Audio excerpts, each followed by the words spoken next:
thank you for coming to this event. We're very blessed by the centrality of the China topic in Washington, D.C., because everybody's talking about the challenge we're facing. And we frequently have good speakers with great credential and great insights, and today is no exception. And China Center, let me just say a few words. China Center is a center here affiliated with Hudson Institute. We have the advisory board chaired by former Secretary of State Mike Pompeo. And the board consists of a few great individuals, and Kyle, our speaker, just joined the board, and welcome, Kyle. Thank you very much. Thank you, Miles. And our one of the another important board members is here. That's Paula Dobransky, who's ambassador, Paula. And the advisory board also consists, of course, of Scott Morrison, the former Prime Minister of Australia, as well as Morgan Ortegas, former spokesperson at the State Department, who's a former colleague of mine. Today's speaker is probably the smartest private equity manager in the country, and not only because he is a big capitalist, he's also a very responsible capitalist. He's also environmental conservative. What is it? Environmental conservation. Yeah, that's right. Correct. So it's bridged the gap between the left and right. So both topics very good. Most importantly, his tremendous insight into the financial world and how China factored in from the financial, from the economic point of view, which is something that we really need. Kyle is a member of the lifetime member of the Council of Foreign Relations, and he has taken great interest in international affairs, and he's truly the intercontinental person, not only Europe but also Asia. And so from that perspective, so we're very pleased to have him as a speaker today.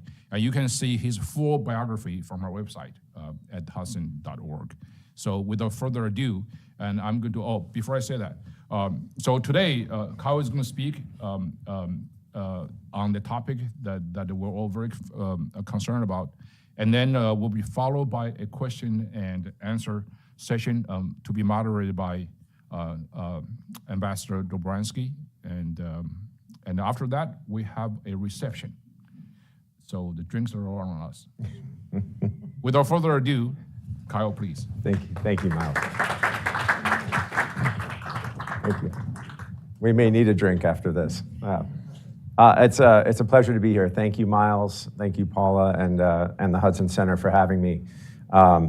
It's a life's passion of mine after studying financial markets, global macro flows, and trying to understand the world works financially, how it, of course, without a doubt, interfaces geopolitically. So I'll get through what I want to say as quickly as I can. I'd love to interface with the audience as soon as I get finished. But this topic, I think, is central and vital to the national security of our nation and what we're facing today.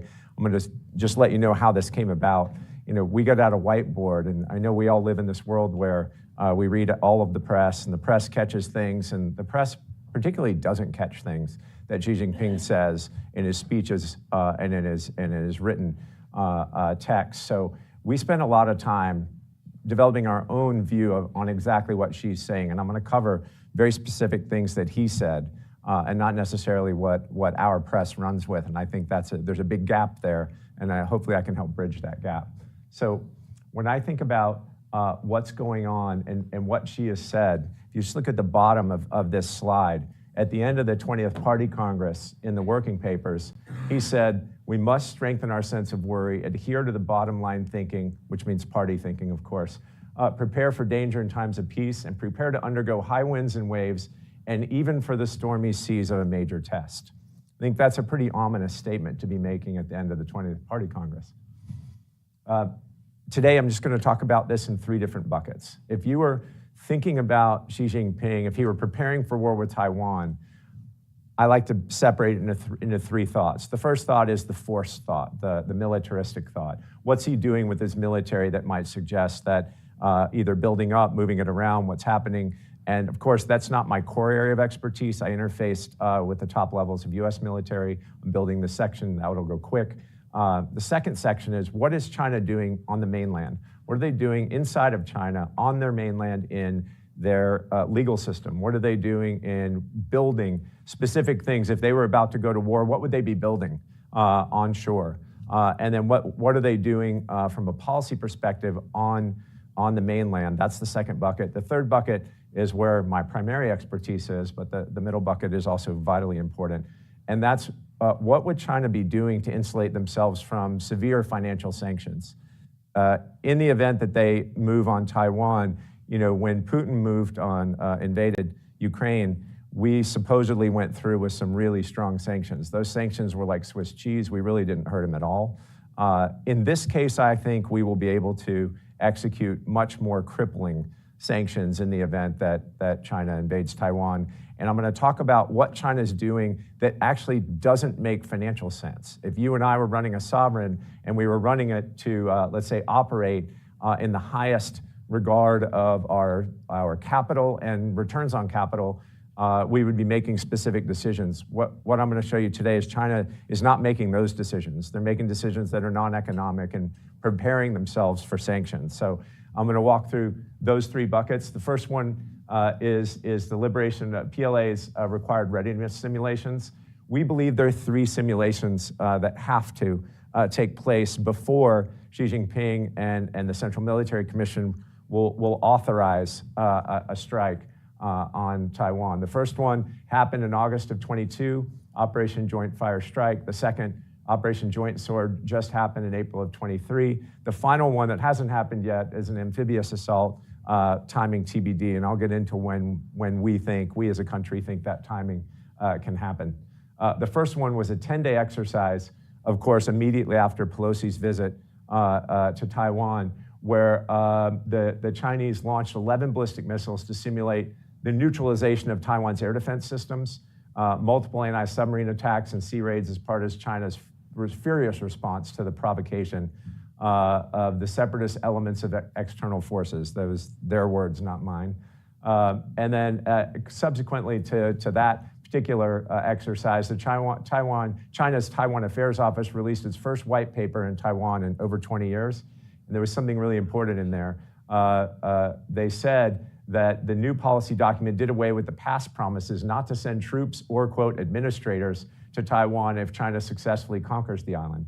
Definitely another ominous sign. The second operation was Joint Sword, which of course began the day after Tsai Ing-wen's trip to America. It happened April 8th through the 10th.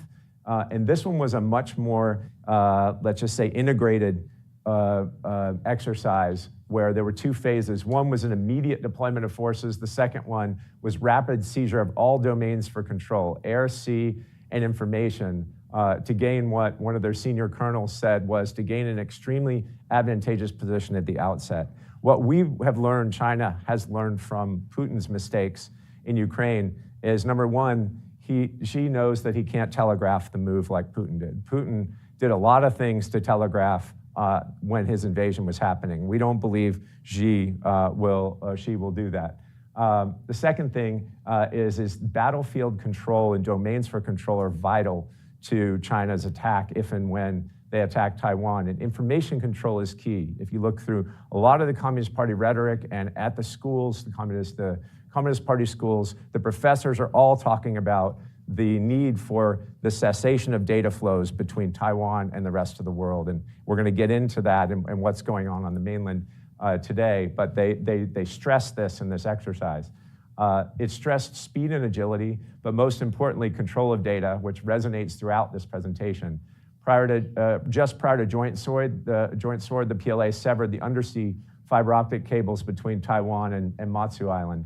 And you know where those are up on the just northwest of Taiwan, closer to Fujian. Li Yi, professor at Beijing's Communist Party School, said this, in quotes, "We need to reunify with Taiwan as soon as possible. With our overwhelming troops and firepower. Simultaneously, it demands cutting off water, electricity, and mobile phones throughout the island. Electricity, water, and mobile phones can all be reconnected once they're liberated, but we must disconnect in areas the PLA is not liberated, particularly mobile phones. If you remember, China was really struggling with the protests in Hong Kong. And the reason they couldn't roll in there with the tanks and handle things the way they wanted to handle things is there was so much connectivity, there were so many phones, and the world would see the disaster that they would be, the humanitarian disaster they would be affecting on the people of Hong Kong. So when we get to amphibious assault, this will simulate an amphibious evasion. Naval experts believe there are only 3 months in the calendar that allow for this assault, and those are April, May, and August. For those of you that have studied Normandy and the Allied invasion there were very specific conditions that had to be present for that invasion to be able to happen. The tides had to be at a certain level. The currents couldn't be as strong as they are in certain periods of the year. This is even more challenging, right? This is a 110-mile gap. It has 20-foot tidal surges, and there are 3 miles of mud bogs. So this attack will have to be at very specific times. Again, we think it will be. It can only happen in April, May, or August, roughly, for them to basically bring all 3 of those simulations to life, and especially with the amphibious side. Once they give this particular, once they execute an amphibious assault, then we believe, our military believes they'll be ready to give a go order. Again, this is the force side of the bucket. Let's move straight into the mainland preparations for war and a timeline. This is vital, again, to getting out a whiteboard, putting some things on the whiteboard to understand the logical progression of what China has done to change their legal system, to change things on the mainland to prepare for war. In January of 2020, China updated its foreign investment law, which gave Beijing the power and ability to nationalize foreign assets investments under special circumstances, which include war. Their words, not mine.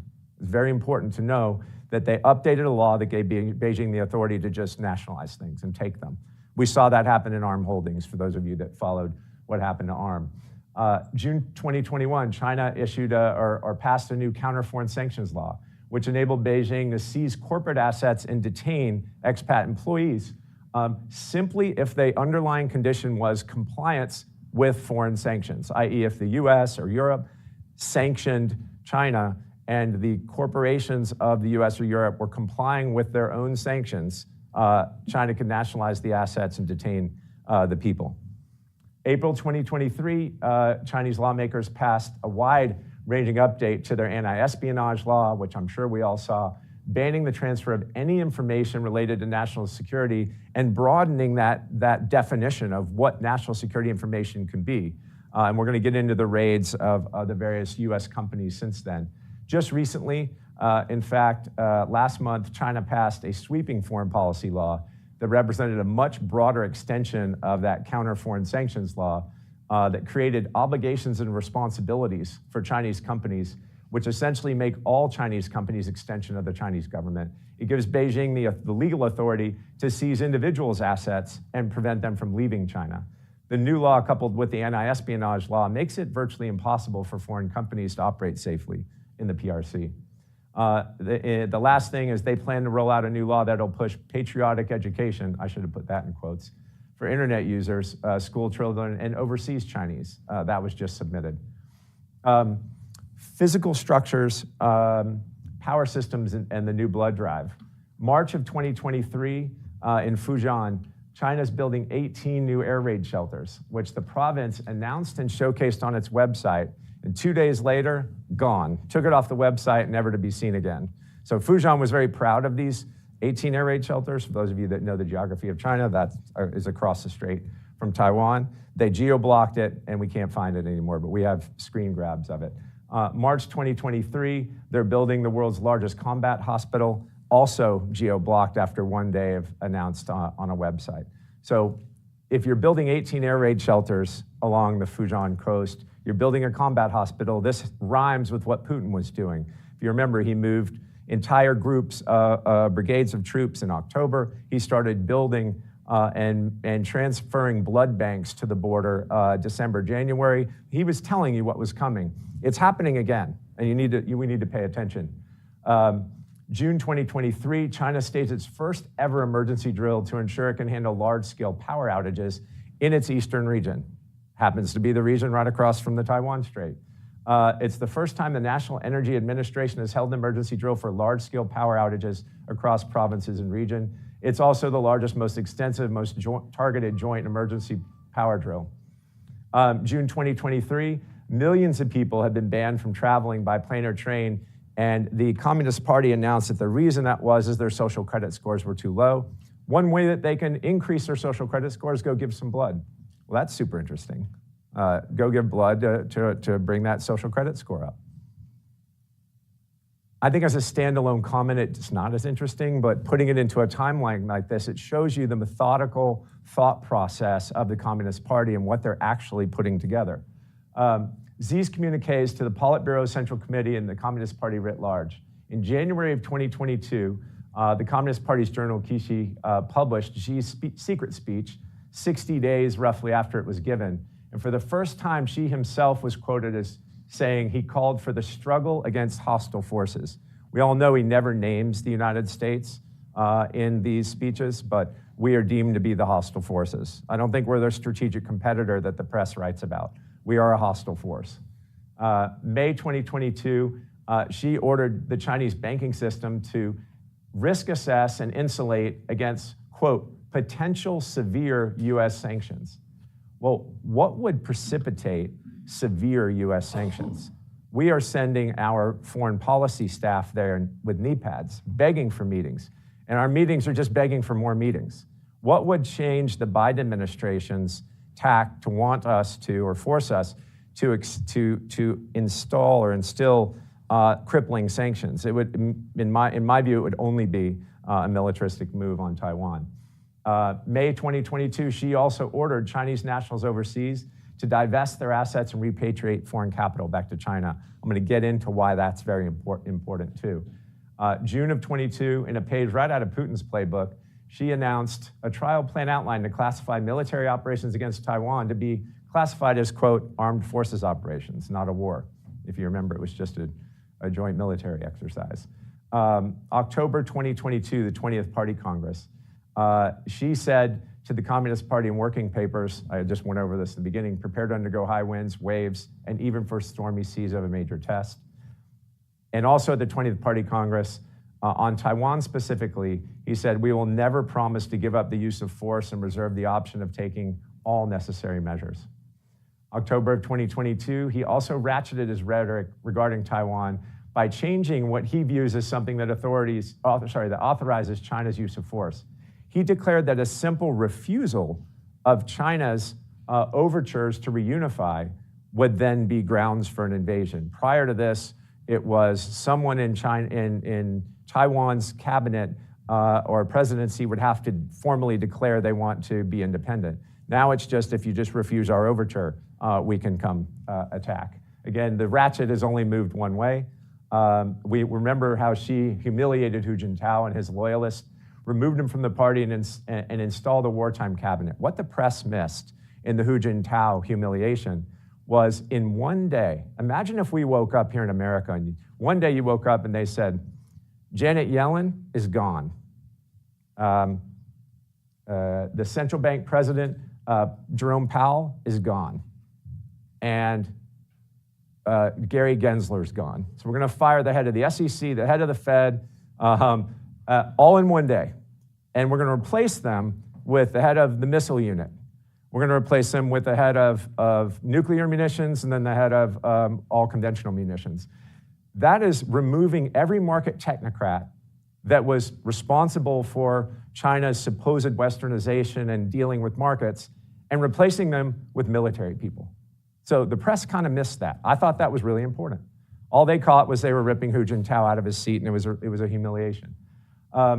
Third, also Xi states that China is now laser-focused, quote, on the reacquisition of the Taiwanese separatists. Again, his rhetoric is becoming more bellicose. Every speech he's given since 2017, he tells you what he's going to do, and it's just getting worse and worse and worse, in his words. In the 2 sessions, 3 speeches, the markets expected those speeches at 2 sessions to be further stimulative about restarting the Chinese economy and moving things forward. All 3 speeches, Xi told the people of China to prepare for war.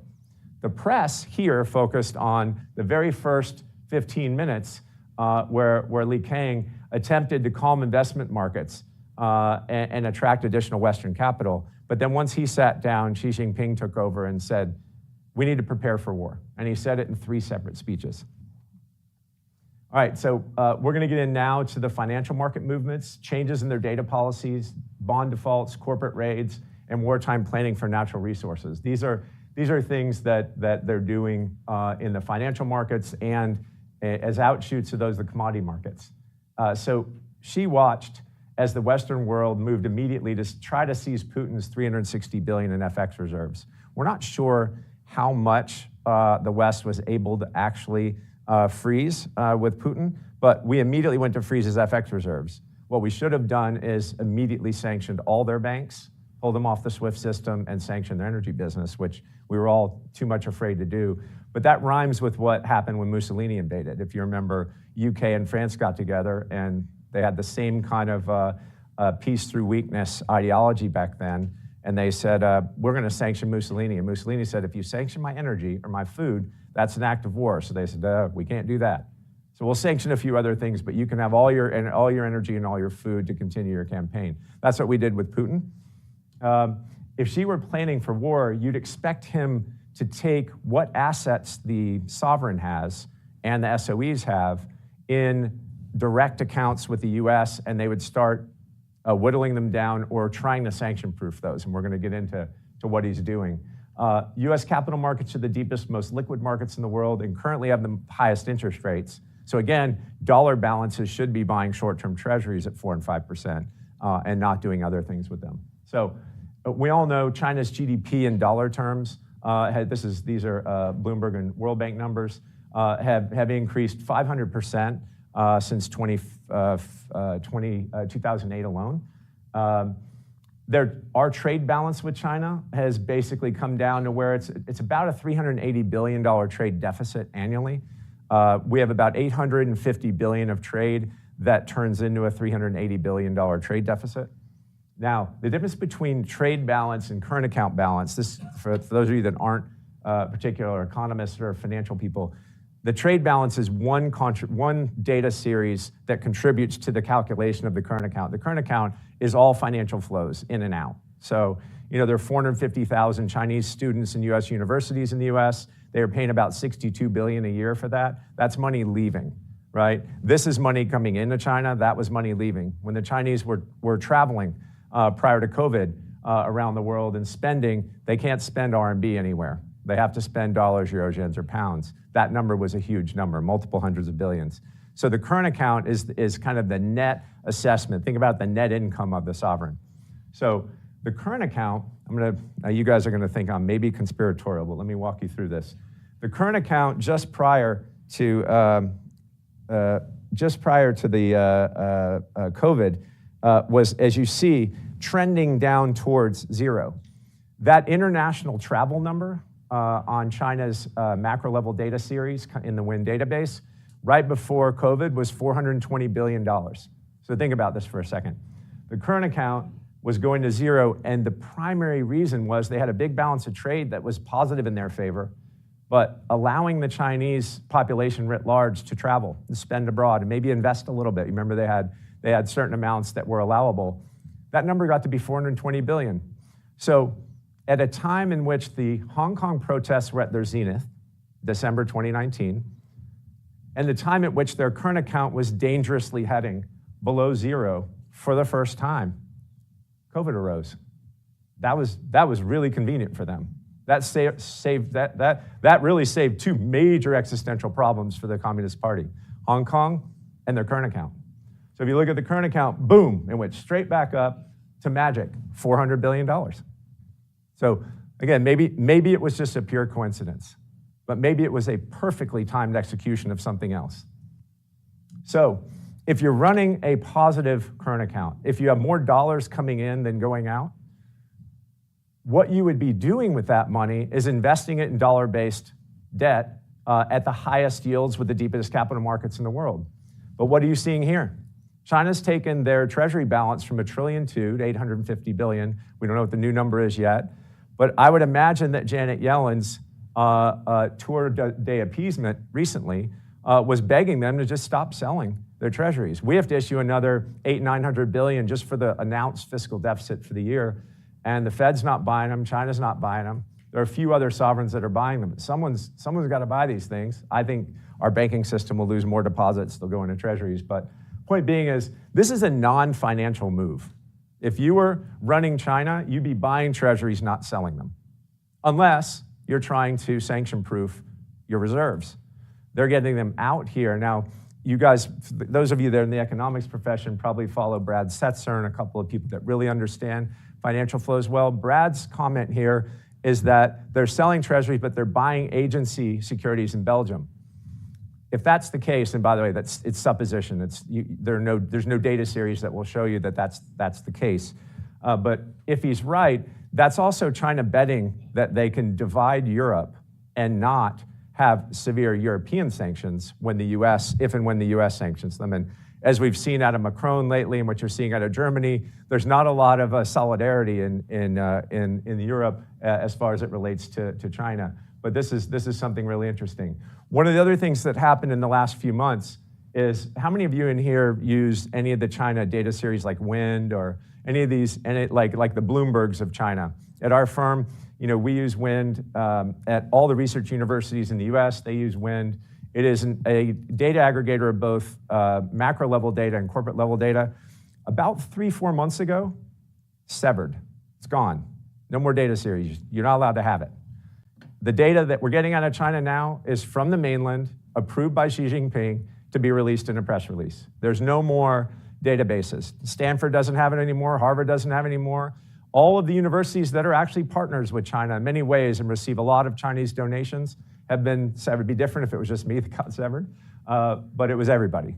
So I think access to all data was just severed. And if you think about the strategy on the battlefield about controlling the data domain, we all know that China has 20% plus youth unemployment. We all know their economy is really struggling right now. The last thing Xi Jinping wants is the Western press to keep writing about how much trouble their economy's in. So you know what? They just cut the data feed.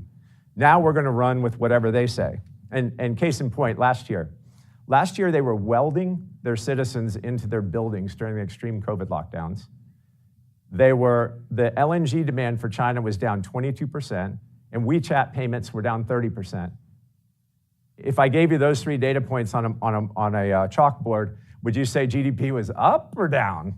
Right? It was a train wreck last year, and you see that in the commodities markets. But China reported a very positive GDP for the year.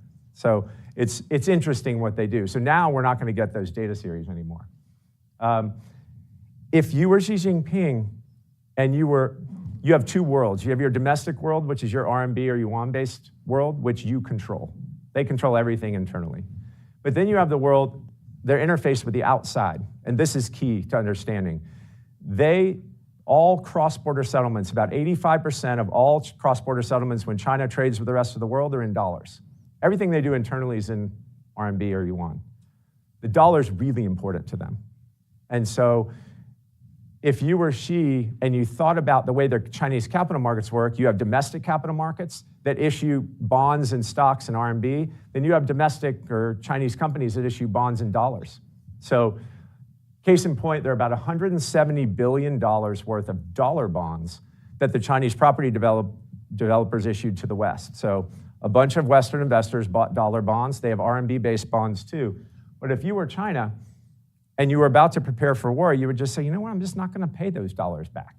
I'm going to default on my dollar stuff, and I'm going to pay my RMB stuff so that my people are okay. That's the basic way to think about what they're doing here. So their offshore defaults for their dollar-based bonds, if you look at the 2 current categories, are 35%. So 65% of the dollar-based bonds of all the property developers in China are in default, offshore. Onshore, it's a little bit different. Right now, there are 79% of those bonds of the same companies not in default. Only 21% are in default. So if you're a Westerner holding a dollar bond, you're going to get something that rhymes with hero. Soe Banks, this is another thing that just started happening. So the way that airplane leasing works in China is the big Soe Banks are the orderers for Boeing and Airbus. They're the biggest orderers in Asia. They own the order books. Those order books have grown since China ascended the WTO. They want to control the aircraft leasing markets. They want to do it for their own market domestically, and then they want to be the big lessor for the rest of Southeast Asia, which they are. They have never missed a year to grow their order books in the last 20 years. Well, just 2 months ago, some NDAs went out to the marketplace. Two of the big Soe banks want to sell their entire order book. They've gone from building, with a very specific strategy in mind as controlling the order books of all the big airliners in China to, we want to sell it all, and we want dollars, and we want the highest bidder. It's just a change in their strategic positioning in the financial markets. They would never do that if they thought they wanted to keep growing and having a positive relationship with financial markets in the West. These things are in the market. These are $10 billion plus transactions. So the other thing that happened, even before they put together their new laws about national security of data, is the Chinese authorities arbitrarily and capriciously raided the Minsk group, Bain Cap Vision. They detain multiple employees. They are doing things that are scaring the lights out of US corporate due diligence companies. All three of these companies just due diligence. They look at Chinese competition. If you're a private equity firm in the US, you hire one of these firms and say, hey, this group of Chinese investors or entrepreneurs came to us to get us to give them money and raise for the new company. We need to understand if they're criminals. We need to understand what their history is. You know, you do basic due diligence. The Chinese raided all three of these firms, took all of the computers, and detained employees. If you were trying to develop or continue a system that attracts dollars and attracts corporate interests, this is something you would never do. Okay, wartime planning for natural resources. If we were running China is the world's largest importer of crude oil and LNG. They import almost 12 million barrels a day of crude, 8 BCF a day of LNG. They use about 15.5 million barrels of oil a day. So you would try to secure that kind of natural resource commitment from, let's just say, countries around the world that might not adhere to US sanctions. And if you were going to do that, what would you do? Well, maybe you'd get on an airplane. And for the first time in the history of the world, a Chinese premier landed in Saudi Arabia. And maybe you'd try to get the Sunnis and the Shias to love each other and start talking with Iran and Iraq. What do you think he just did? He just did that. He's trying to put together 12 million barrels a day.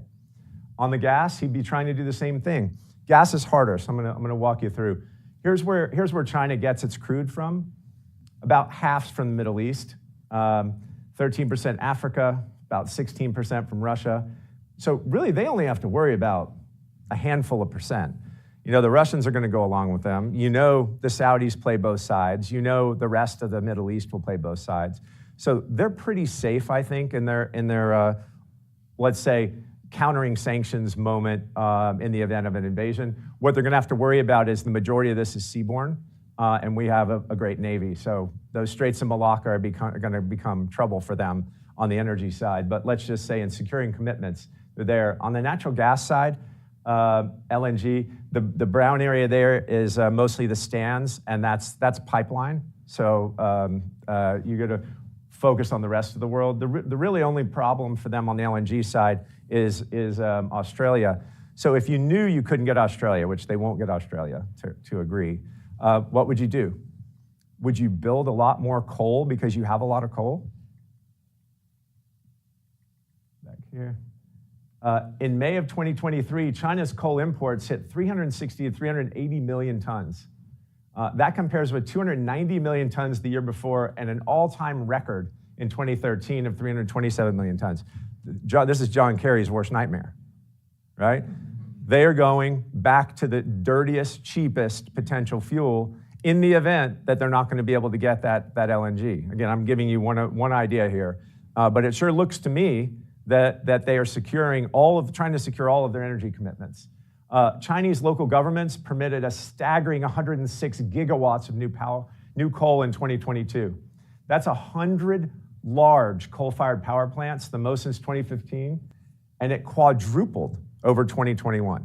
Just think about these, think about where the world's headed on an ESG front and on a climate front and Greta. I can't figure out why Greta never ends up in Beijing, but we can talk about that later. Other coal power project activity accelerated as well, 50% more starts. China, the combined capacity of coal power plants that started construction, that just began last year, was 6 times as large as all the rest of the world combined, just to put things into perspective. So what else would they be doing to diversify themselves away from sanctions? Gold. They added 8 tons of gold in April. They've got about $150 billion worth of gold. It doesn't really move the needle per se, but on $3 trillion of reserves, $150 billion is nothing to sneeze at if they're going to really need access to something they can sell somewhere that doesn't adhere to US sanctions. The last thing, there are 2 things, I'm almost finished here. We're going to have plenty of time for questions. China has 20% of the world's population, and they're hoarding almost 70% of the world's grain today. Now, different grains are in different amounts, but the head of grain reserves at the National Food and Strategic Reserves Administration just told reporters this last November, our wheat stockpiles can sustain China for 1.5 years. That's super interesting. Why would you need to do that? Why would you need to have a wheat stockpile that lasts 1.5 years in China? The China Enterprise Grain Reserve Company was formed in August of 22 to manage their national grain reserves. The new company is a joint venture between their 2 state-owned grain companies, Sinograin and COFCO. If you had a grain reserve, you're running a country, and your people in one of your largest cities are hanging out their windows, banging pots and pans because they're welded into their buildings, and you have a food reserve in that city, wouldn't you release the food reserve to the people that needed food? It didn't happen. The grain reserves weren't touched in Shanghai when the extreme COVID lockdowns were going on. If you're not going to release them then why are you holding them?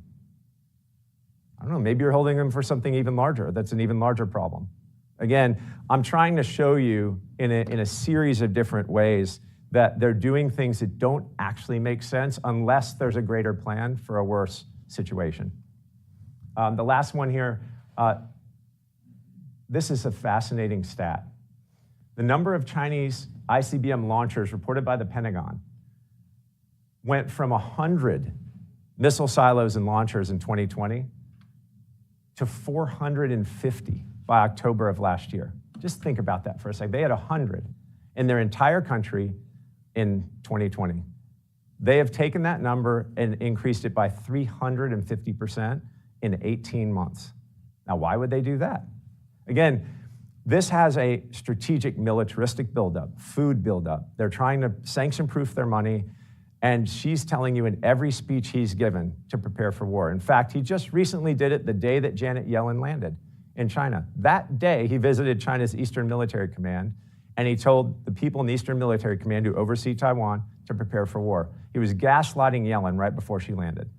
So if you listen to Xi and you read what he says and forget about the Western press, like I've tried to do here, he's telling you where he's going, he's telling you what he's doing, and he's making every preparation that I would make if I were running China and I knew I was going to invade Taiwan. So I think it's important to have this conversation. Do I know that he's going to do it? I don't. But I actually take him at his word. I think it's likely. I think it's highly likely that he invades Taiwan. And I'm not a military strategist or analyst, I'm a financial analyst. But looking at all of the writing on what I call the Great Wall, it sure looks like it's headed all in one direction. So I'll stop there and love to take questions. And Paula, I think you're going to come up and join me. Thank you.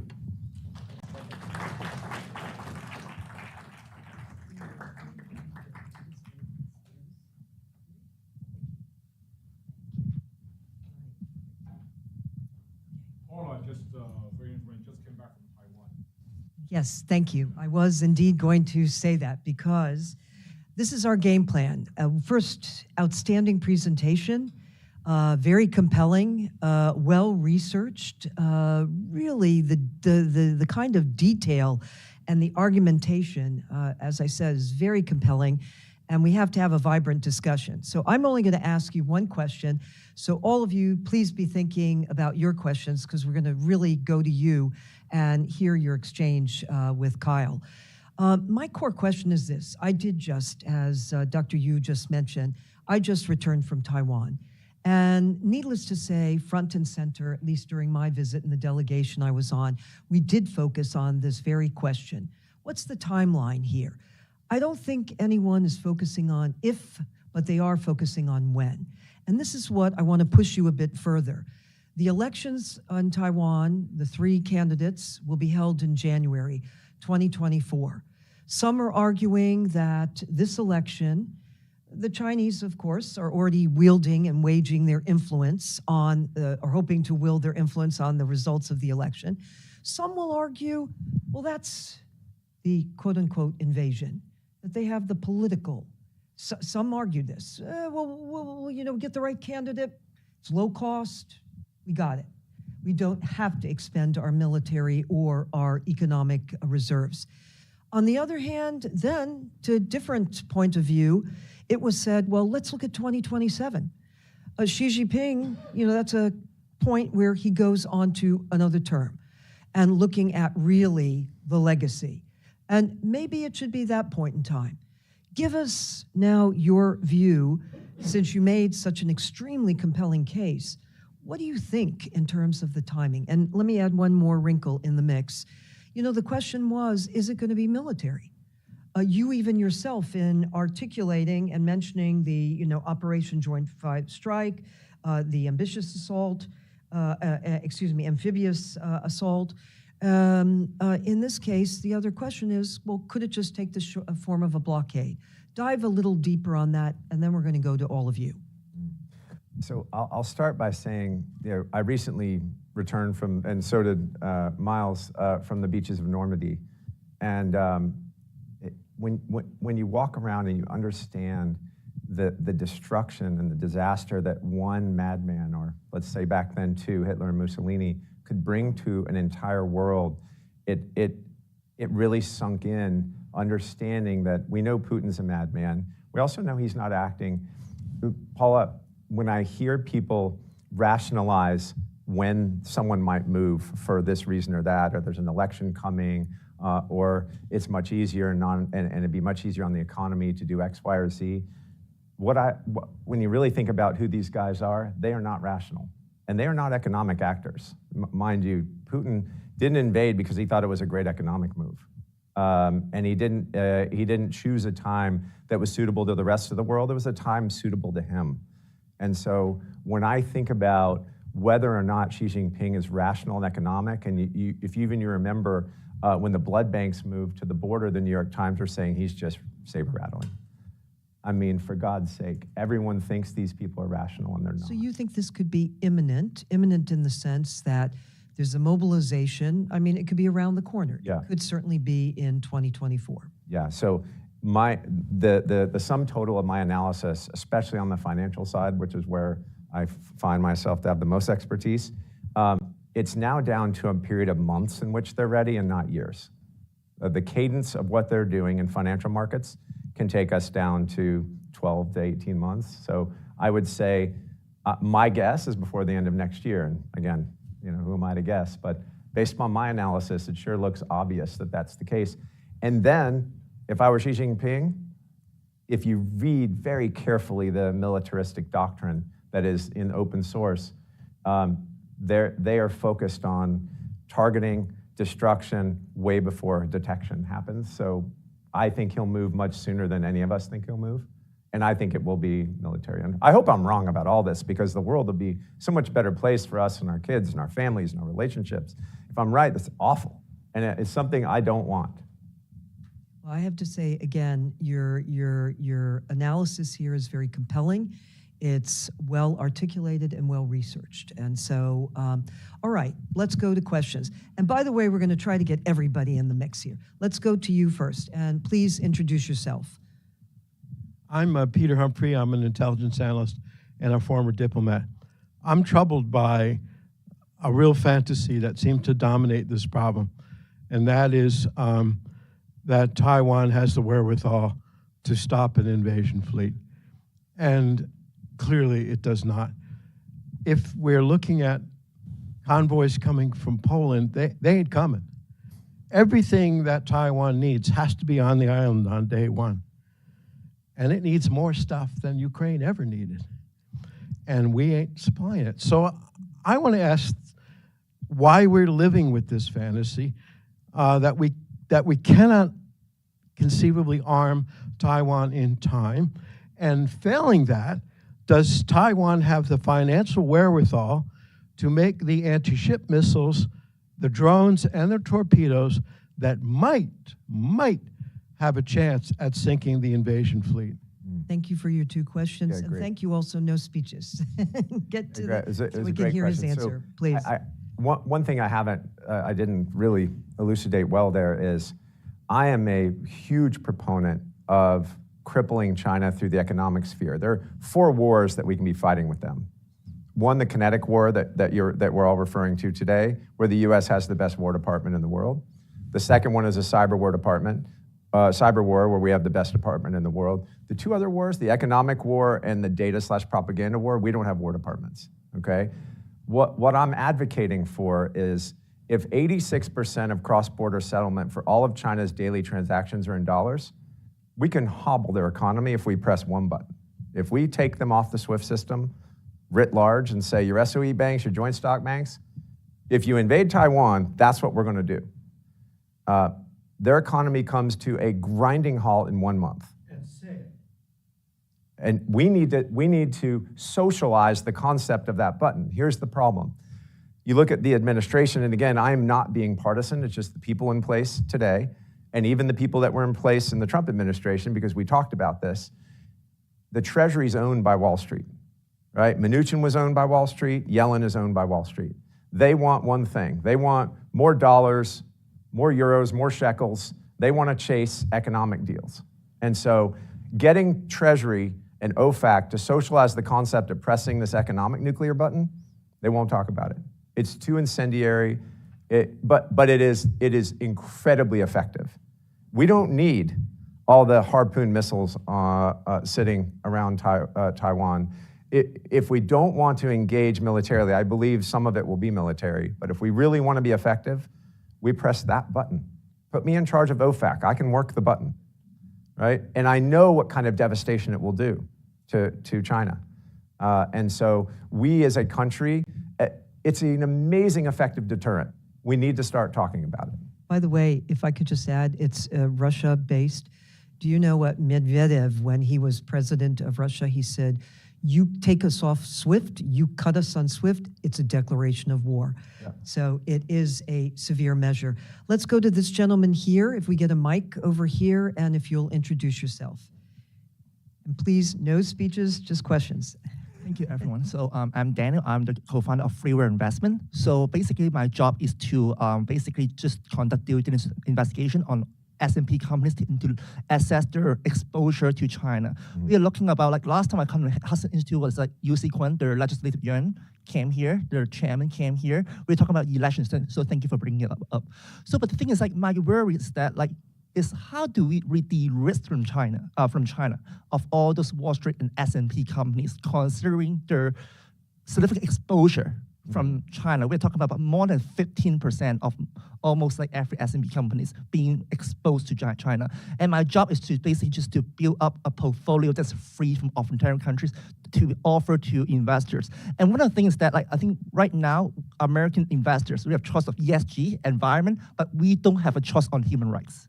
It was saying that I want a portfolio that's free from China, free from authoritarian countries. I want human rights. Sorry, you don't have a choice. So my job is facing some difficulties right now to promote that awareness. Is there something that we can do here in the private sector? Yes, thank you. Thank you. Yeah, it's a great question. It's something I've been pushing for behind the scenes and in the public domain for a long time. And unfortunately, again, even if you think about Biden and especially Blinken on the campaign trail, he specifically said many times in the public domain that we, meaning the United States, will never trade human rights for a trade deal with China.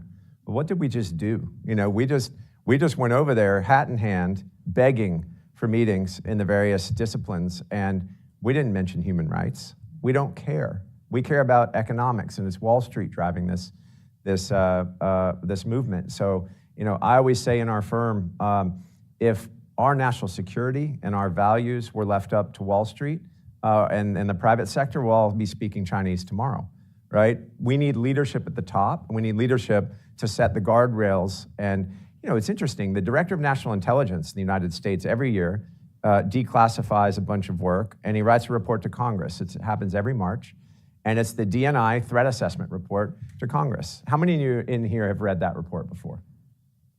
Okay, 5%? That report details the largest threats to US national security. And every year, it's China, Russia, Iran, North Korea, in that order. And it's really interesting. It's well written. And there's this chasm between Wall Street and S&P and the Director of National Intelligence giving you the data saying they are the largest threat to our way of life, to our values, and to our system, and to the security of our country. And yet we can't wait to raise more money for an IPO that will help them genetically modify their food so that they can have a bigger reserve to attack us with. It's actually insane. So there's no answer other than if and when this happens, the people that lose the money, that lose what they have invested in China, whether it's PP&E on the corporate level or whether it's money invested from US institutions in their equity markets and their private equity world, they're gonna lose it all, in my opinion. That day is coming. And those people deserve to lose it all, and they deserve to lose their jobs. Those people have never lost their jobs, right? They're gonna say, but everybody did it. And I'm gonna tell you that that's not gonna fly. So I think there's no way to prevent it, although corporate America is doing all they can now to diversify supply chains. And they're not gonna tell you about it beforehand. They're gonna do it very quietly, and they are doing it. I'm going to catch Dr. Yu. Did you have, you said you have a question or comment? I will give up my right to All right. any member of the audience. All right, thank you, because there are quite a few. I'm going to go to you right there, and then we'll pass it to you next. And I'll come back. I saw over on this side and back there. We'll get you all. Please, if you introduce yourself. Hi, thank you for speaking. My name is Zoe, and I'm an intern at the Vandenberg Coalition this summer. I just wanted to go back to what you said in your comments at the start of this discussion, where you said that you don't think that she is necessarily a rational actor. I'm wondering how you reconcile that with kind of the methodical approach you think he's taking in terms of the grain reserves, selling bonds and all the things you mentioned in your PowerPoint. Why would he go that far and then act in some kind of irrational way, not taking into account other factors like elections and such in his actual invasion of Taiwan? Okay, and if you'll pass the mic to him, and you'll hold your question. So I think that they've had this plan for a very long time. I think, she has been in 10 years. He's consolidated power like any dictator would. He's removed all of his opposition, with Hu Jintao being the final straw. Everyone in the standing committee owes their life to Xi Jinping in some way or fashion. So he's got yes men all the way through, and he's finally got to this point where he has total power.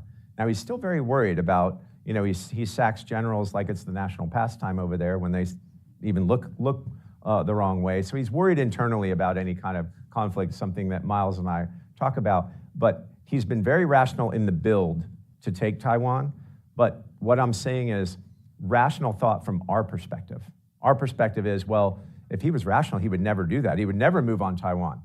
If he wants the GDP of China to move and he wants them to continue to grow and internationalize and make the world a larger kumbaya place, he would never do this, right? So what I'm saying is from our perspective, he's not gonna act rationally. From his perspective, what's rational is he's gonna take Taiwan, and it doesn't matter what anyone else in the world says. They believe they're strong enough now to withstand US sanctions. They're gonna build a coalition of the axis of evil. If you just see who she's been visiting, you've got him visiting Saudi, you've got him visiting Venezuela. He told, he has a limitless partnership with the world's #1 war criminal. How does our Treasury Secretary go over there and ask for more meetings? There's a big gap between kind of, I think, perception and reality. I wake up every day thinking I'm taking crazy pills. So I think he's rational in his own mind, but he's not rational as we think. Kyle, we like your directness on everything here. All right, you're up next. Hi, I'm Kai, and I'm also an intern at the You're Vandenberg. Kyle also? Oh, I'm Kai. Oh, Kai, Hi. sorry. Okay. Very close. But I'm also an intern at the Vandenberg Coalition. My question is regarding Southeast Asia. So a lot of Chinese soft power and economic power is in Southeast Asia, and as someone whose family in Singapore grew up in Singapore for 20 years, that's very concerning to me. Do you think that the U.S. has any sway in Southeast Asia if China were to do anything to Taiwan in terms of holding China economically accountable, as you said in your speech? Yeah, And if we could get the mic over to the gentleman right here with the yellow tie. Thank you, sir. your point is well taken. Taiwan isn't the prize. Taiwan is a stepping stone to Southeast Asia and also to Oceania. You know, we fought some really big battles in World War II in the Marshall Islands, right, and the Solomons. And so when you think about Southeast Asia and then Oceania writ large, China has been methodically changing the organizational structure of Oceania, bribing them, I'm sure you saw, they just announced they're putting an embassy in the Solomon Islands yesterday. We are fighting as much as we can, but again, they don't operate in the rules-based order. They bribe, coerce, they influence, they do things that we can't do. Now, we can help build things and enter economic partnerships, but we can't pay off leadership like they do. So they have really set an influence campaign in Oceania, and in Southeast Asia, we have our allies, right? Singapore, I don't know, Singapore might split down the middle, sorry. But when you think about the Philippines and you think about Japan, some of our greatest allies over there care very much about this. I'll tell you, one of our senior military leaders who I'm close to, maybe the senior most one over there, went and met with the Japanese defense minister. And the Japanese defense minister said something really interesting. He said, this is the largest existential crisis Japan has ever faced. And we said respectfully, ever? This is up there, right? And he said, no, ever. And so to me, that told me Japan knows how vital this potential conflict is to them. And we, of course, have very strong militaristic ties to Japan, and we have Article 5 protections with them. So the long way of saying this is Taiwan is a stepping stone to Southeast Asia. And if we allow this to happen, then the countries of Southeast Asia will have to arm and fight or submit to China's rule. And this is China's plan, and for those of you that have read Unrestricted Warfare, right? They have to secure the first island chain by a certain date, and then the second island chain, and then they move on. They actually have a plan, and they've had this plan for a long time, and so we have to stop it. Sir, we're going to you, and then we have two questions here and back there. Yes. Eric Rosenman from the Jewish Policy Center. We have seen repeatedly in the press that American analysts have quoted Xi telling his military to be ready to take Taiwan by 2027. You're saying 12 to 18 months perhaps, and your expertise is fiscal. You said not necessarily military, but you're in touch with military experts. Are we in a position, if it comes sooner rather than later, and even 4 years is maybe not that much of a warning or preparation time, is it your sense that the U.S. military can do anything other than suffer perhaps a very serious defeat if pushed earlier? Yeah, let me disavow you of that thought. We have a plan. We have a very strong plan. We know we can win. We just need to go.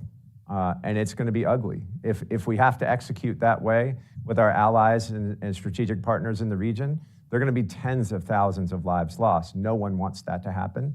But please don't believe in this sense of fatalism that we're so far behind that we don't know what to do. China has, you think about this, I think in 2010, China had 35 ships in their Navy. And now they've got 350 ships in their Navy, and they're building a Navy. They have 11 shipyards running 24/7. We have 2 that have union problems.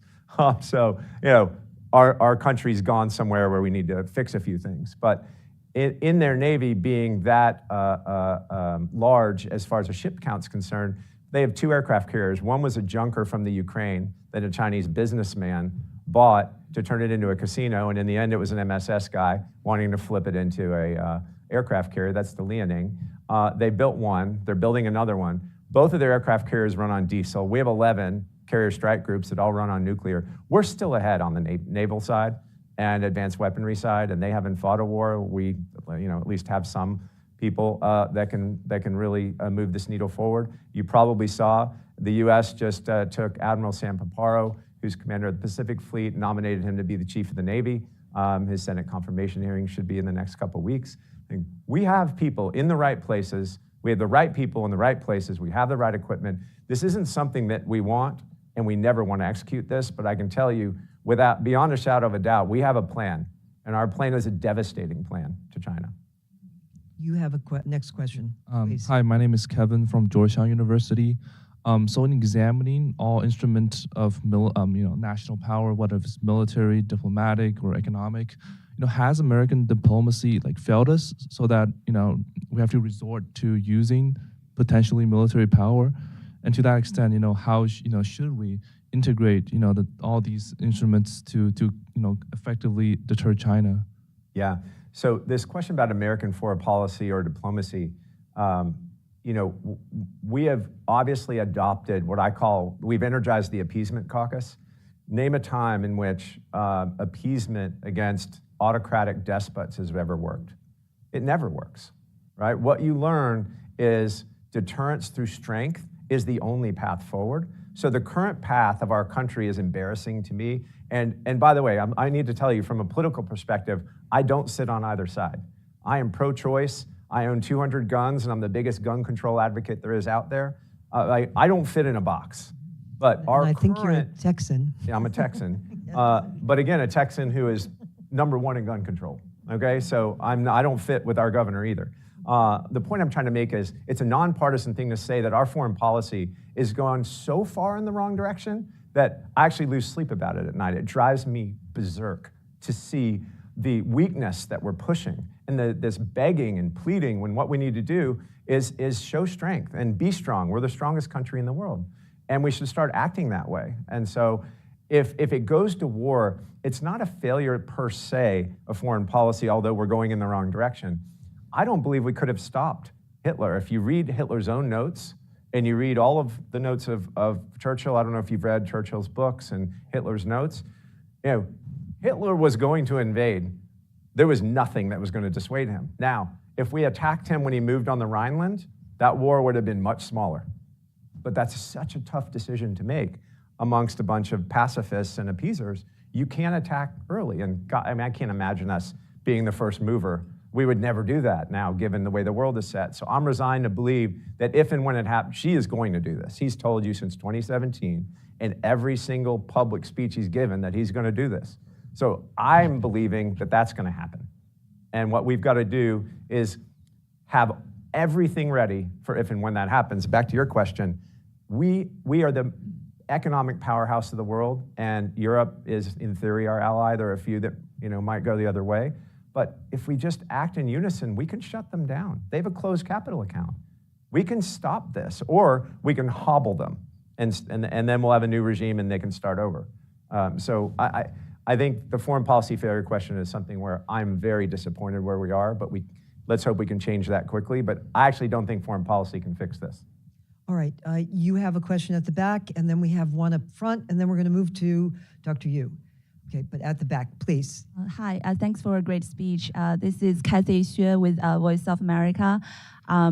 After the withdrawal of INF Treaty, the U.S. is still lagging behind in developing these intermediate range missiles, ranging between 3,000 to 5,500, while China has already fielded over 1,200 ballistic and cruise missiles. What does this missile gap mean to the U.S. in the potential conflict over Taiwan? And what is your recommendation to offset China's missile advantage in the Pacific? Recently, there are some policymakers proposed this ring of fire missile strategy. They want like the US, the Philippines or Japan to hold some shorter range missiles and deploy the long range to Australia, Pacific or Guam. But do you think it's feasible or necessary to build this network of conventional missile, ground-based missile encircling China, or should the US invest more on nuclear weapons or drone some other weapon system? Thanks. Again, not my strong point, although I have my opinions. I think that when you look at our submarine fleet and our Navy, I don't think we need any more missiles. We have plenty. And we have the best submarine fleet in the world, and we are at least a generation, if not two, ahead of China on the submarine fleet. So I don't think that's encircling China with our missiles is necessarily even a good idea on the land-based. But I do think that we have all the firepower we need at the moment, and I don't think basic missile counts matter. And if you read what the Pentagon says, while China might have more missile silos than we do, we don't know if they're active missiles in there. They're still building. But the point being is, if you think back to what Churchill was saying in World War II, from the late 1920s on, he's saying, hey, are you guys look at what he's building. He's building the biggest air force. He's committed to building the Navy. He's committed to building more airplanes and more munitions than anyone else. Is anyone paying attention? And we all said, oh, there's not going to be another war. Let's just let Neville Chamberlain and Lord Halifax work this out. The point being is China has been hell-bent, really in the last 5 years, going exponential on everything military. And we're just starting to wake up to this fact. And it bothers me too. But again, it's all par for the course if you think he's really going to do what he's going to do. I think, unfortunately, I believe that's likely to happen. So we have your question. We'll hear from Dr. Yu, and with his permission, I'm going to ask one last wrap-up. Oh, we just saw you in the back. Okay, we'll take yours in right there, and we're going to close with that. Yes. Hi, I'm Kathy, and I'm now intern Project 2049, and I'm from Taiwan, and I used to work in Legislative Yuan for 2 years. I agree what you say, because we've put too much focus on Western, de-risk China, but China is also de-risk for the world. So my question is how Taiwan and the world can prepare for China that is de-risking from the world, and how this say-do gap, and like we're awareness about like China is going to de-risk the world, but how can we overcome this say-do gap in these democratic countries, especially U.S. and the Western countries? Thank you. Okay, thank you. And let's take that mic all the way to the gentleman in the back if he raises his hand. And keep yours. Keep yours. We have two, please. So again, it goes back to the kind of dogmatic operations of the people sitting in the office today. That we all want peace. I think everyone in this room wants peace. But if you know that war is coming, you better start changing your method of operation. And unfortunately, we continue to go down the appeasement pacifist route more and more instead of turning the other way. And I really think we should have turned the other way a long time ago, because I know from talking with our senior military leadership, they know this is coming. And our intelligence agencies know this is coming and think it's a high probability event. They don't think it's a super low probability event. So why isn't our leadership in our country acting differently? And they're just in a position where we've had too much peace for too long, and they really, really, really want peace, and they really want to project their moral values, and I get it. I understand that. But unfortunately, that's not where the world is today, and I think that's where the gap is, right? Leadership has to change quickly. But I would say, from having just been there, I think people are really mobilizing, and they're aware of what is at stake here. Dr. Yu, we're going to go take him, and then come to you, and then me. Please. Hey, Kyle. Tom Lyons with 2430 Group. You got to speak up. Oh, sorry. Sorry, it's hard to hear. 2430 Group. Question for you. What do you make of the new appointment to the PBOC over the weekend? And then what advice do you have for multinationals that have operations based there? Yeah. First of all, glad to meet you in person. Thanks for coming. Thanks for your service to our country. Anyway, I think that, okay, so a lot of people didn't follow this. Back to the 20th Party Congress, where they fired the head of their central bank, the head of their treasury, and the head of their Securities and Exchange Commission all in one day, in one fell swoop. Imagine if we did that. I can imagine what world markets would do. So Yi Gang, they took out of the PBOC, and just a few weeks later, quietly reinstalled him. No, we were just kidding. I mean, the rest of the world hated the fact that he got ripped out of the PBOC. On the Saturday of 4th of July weekend, about a week ago, they quietly fired him again. So they fired him, rehired him, fired him, and it's in a period of time when the yuan, both onshore and offshore, was massively devaluing, did 5% in a week. And that was really worrying China. So they were in the middle of a currency crisis, and they fired their central banker. That's not the crisis operation you should engage in at that moment in time. So I think it was a move of panic. I think it was a move of, it was a sophomoric move in capital markets. But you have to remember, the Chinese have only been at this capital markets game for 20 plus years. We've been at it for over 100 years. So I think they are still really green, really new at capital markets. The problem is the size of their market in nominal terms is so much larger than their GDP. And so they've got like 20 plates spinning all the time. And if one plate drops, the others are shortly behind. So I think it's a big deal that Yang kind of did the on again, off again moves. And it's fascinating to me to see. Truthfully, I was with my son in the Bahamas spearfishing. I had a friend ask me 5 days later, and I follow this stuff as closely as I can, especially the financial side. I missed it. I'll be the first one to admit I missed it. And that was intentional by China. Saturday on 4th of July weekend, that's a perfect day to tell us to just remove him and put someone else in and pretend nothing ever happened. It was fascinating.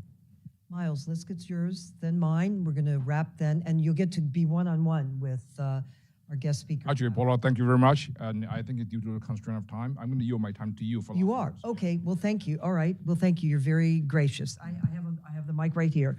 My wrap-up question for you is, and I can't help myself because I do follow Ukraine very closely, and something you said reminded me, lessons learned. We're in the midst of what's happening right now with Ukraine. And it said over and over, what happens in Ukraine, and if there's a successful outcome, that will send a signal to Xi Jinping. Okay, potentially not. But something you said earlier, very fast, Putin in 2007 at the Munich Security Conference, he actually openly said, Western values are not our values. We have every right to go and invade in any country where you have Russian speakers and ethnic Russians. And then we saw 2008, Georgia, Chechnya before that, 2008, Georgia, 2014, Ukraine, and then just last year. What is the core lesson learned and the core message you want to impart to this audience here? You actually just stated it for me. It was perfect. And you and I met over Ukraine at the Bush Center. That's right. And I think exactly, you just put it together perfectly. I think that Putin told you where he was going and what he was going to do. Now, he didn't tell you he was going to blow up his own apartment building to start Chechnya, but he did go take Georgia very quickly. He took Crimea and Sevastopol next in 2014. Here's also a fun fact, if you just think about this. I've been on the boards of some of the largest financial institutions in America as far as endowments are concerned. And so when you think about institutional asset allocation and investing in various markets, institutions had fairly large sums of money invested in Russia.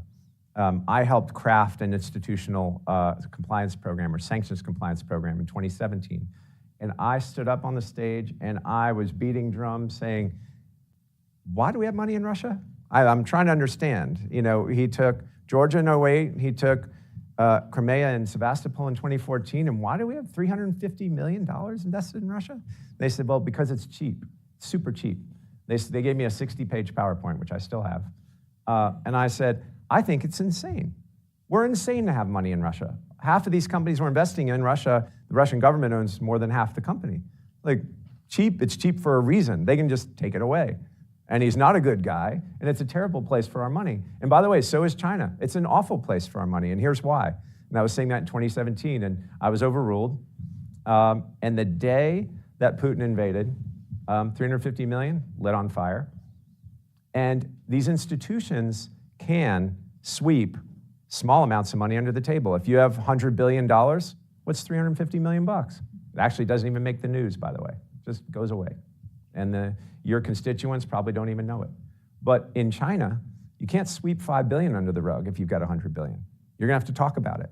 And so I think that the lesson learned is Putin's invasion of Ukraine was really important all across the board, from the force perspective, from the diplomatic perspective, from understanding the psyche of madmen, and then the financial markets. And financial markets, think about back to World War II. After World War I, it was the US and Britain lending Hitler the money to build his force back up to come at us with. We lent him the billions of dollars to build his force back.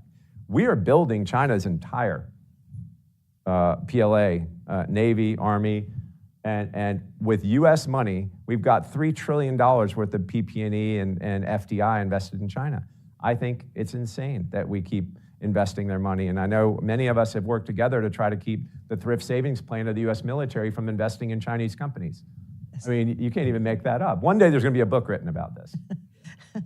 Miles, you and the China Center here at Hudson, thank you for inviting Kyle Bass. If I may, to please join us in thanking what an outstanding presentation. We were delighted you were here today. Thank you. Thank you. Thank you. I would like to thank our moderator, Paul. Thank you very much. And speaking of the book, I think the next book that you should write should be called The Financial Interpretation of China's Logic of Aggression. Right. So thank you very much. And with all this grim assessment and very convincing, I'm going to present you with a token of appreciation, which is a symbol of honey, peace, and harmony, which is the Winnie the Pooh. I love it. Thank you, Miles. Thank you. I love it. This will be on my table every morning. Excellent. Thank you. Thank you.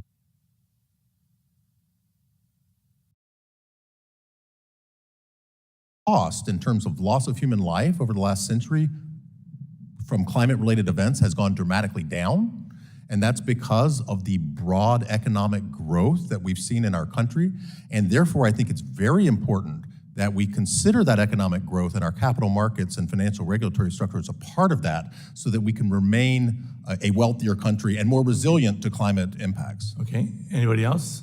Mr. Ellison, yes, sir. I would say certainly human activity has contributed to a chaotic climatic environment. There's no doubt in my mind, and I would disagree that it is not causing a crisis. I think it is, and I think it's causing a crisis as it relates to agriculture, species, weather events, and I think it's a serious problem we have to address. And of course, you're more in line with most of the scientists that are saying it's a crisis. And it is because we're burning fossil fuels. Now, how can that not be material?